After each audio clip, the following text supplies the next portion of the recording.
నమస్తే శ్రీమాత్రే నమః శ్రీకృష్ణాయ నమః. మార్చి 15 నుంచి మార్చి 21 వరకు అనగా పరాభవ సంవత్సరంలో ఉగాది నుంచి మనకి ఎలా ఉండబోతోంది అనే అంశంలో తదుపరి రాశి తులారాశి. ఈ రాశి వారికి ఈ వారంలో మీలో కొత్త ఉత్సాహము మరియు సృజనాత్మకత పెరిగే అవకాశం కనబడుతోంది. ఆరోగ్యపరంగా సాధారణంగా బాగానే ఉంటుంది. గతంలో ఉన్న సమస్యలు తొలగిపోయే అవకాశం కనబడుతోంది. అయితే ఉద్యోగంలో కొత్త కొత్త అవకాశాలు వస్తాయి.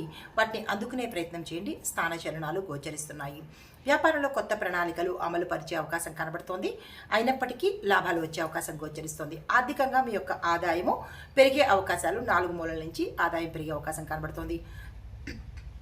అయితే కుటుంబంలో ఆనందకరమైనటువంటి సంఘటనలు జరిగే సూచనలు గోచరిస్తున్నాయి.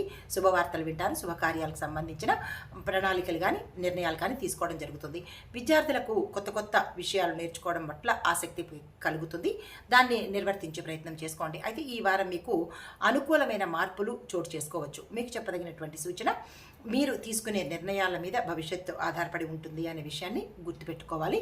మీకు చెప్పదగినటువంటి పరిహారము, లక్ష్మీ నరసింహస్వామి వారి ఆలయం కానీ విష్ణు సంబంధిత ఆలయాలు కానీ దర్శించుకుని అక్కడ మీ పేరిట పూజ చేయించుకున్నట్టయితే కనుక మంచి జరిగే అవకాశాలు ఎక్కువ శాతం కనబడుతుంది. ఇది ఈ రాశి వారికి చెప్పదగినటువంటి గోచార రీత్యా ఫలితాలు, పరిహారాలు, సూచనలు.